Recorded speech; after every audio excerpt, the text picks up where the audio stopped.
मित्रों, राधे राधे। कैसे हैं आप सब, ये बताने के लिए कमेंट में जय अहोई माता जरूर लिखना।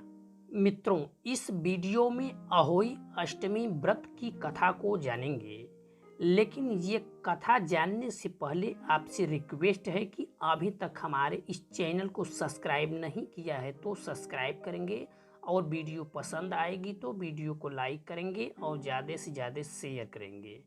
मित्रों, एक साहूकार था जिसके 7 बेटे और एक बेटी थी। साहूकार ने अपने सभी बेटों और बेटी की शादी कर दिया था और वह सभी बहुएं यहीं पर रहती थीं। एक दिन की बात है, साहूकार की बेटी दिवाली पर अपने ससुराल से मायके आई थी। दिवाली पर घर की साफ सफाई करना था, इसलिए सभी बहुएं जंगल से मिट्टी लेने गई थी। ये देखकर साहूकार की बेटी भी उसके साथ चल पड़ी। साहूकार की बेटी जहां मिट्टी काट रही थी, गलती से साहूकार की बेटी की खुरपी के चोट से स्याहू का एक बच्चा मर गया। इस पर क्रोधित होकर स्याहू ने कहा कि मैं तुम्हारी कोख बांध दूंगी। स्याहू के वचन सुनकर साहूकार की बेटी अपनी सातों भाभियों से विनती करने लगी कि वह उसके बदले अपनी कोख बंधवा ले। सबसे छोटी भाभी ननद के बदले अपनी कोख बंधवाने के लिए तैयार हो जाती है। इसके बाद छोटी भाभी के जो भी बच्चे होते हैं वे 7 दिन बाद मर जाते हैं। 7 पुत्रों की इस प्रकार मृत्यु होने के बाद उसने पंडित को बुलाकर इसका कारण पूछना चाहा। पंडित जी ने सुरही गाय की सेवा करने की सलाह दी।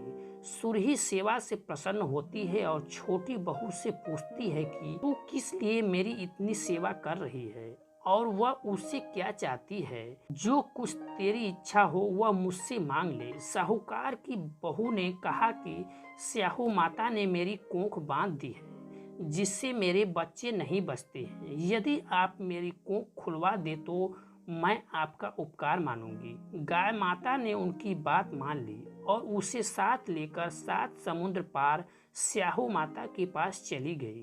रास्ते में थक जाने पर दोनों आराम करने लगते हैं। अचानक साहूकार की छोटी बहू की नजर एक ओर जाती है।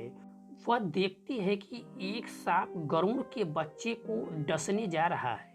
इतने में गरुड़ पंखनी वहां आ जाती है और खूब बिखरा हुआ देखकर उसे लगता है कि छोटी बहू उसके बच्चे को मार दिया है। इस पर वह छोटी बहू को चोंच मारना शुरू कर देती है। छोटी बहू इस पर कहती है कि उसने तो उसके बच्चे की जान बचाई है। गरुड़ पंखनी इस पर खुश होती है और सुरही सहित उन्हें स्याहू के पास पहुंचा देती है। वहां छोटी बहू स्याहू की भी सेवा करती है। स्याहू छोटी बहू की सेवा से प्रसन्न होकर उसे 7 पुत्र और 7 बहू होने का आशीर्वाद देती है। स्याहू छोटी बहू को 7 पुत्र और 7 पुत्र वधुओं का आशीर्वाद देती है और कहती है कि घर जाने पर तुम अहोई माता का उद्यापन करना। 7-7 अहोई बनाकर 7 कड़ाही देना। उसने लौटकर वैसा ही किया। इस प्रकार उसके घर लौटने पर देखा तो 7 बेटे और 7 बहुएं बेटी मिली। वह खुशी के मारे भाव विभोर हो गई। उसने 7 अहोई बनाकर 7 कड़ाही देकर उद्यापन किया। अहोई का अर्थ यह होता है कि अनहोनी को होनी बनाना। जैसे साहूकार की छोटी बहू ने कर दिखाया था, जिस प्रकार अहोई माता ने उस साहूकार की बहू की कोख को खोल दिया था, उसी प्रकार इस व्रत को करने वाली सभी नारियों की अभिलाषा पूर्ण होती है।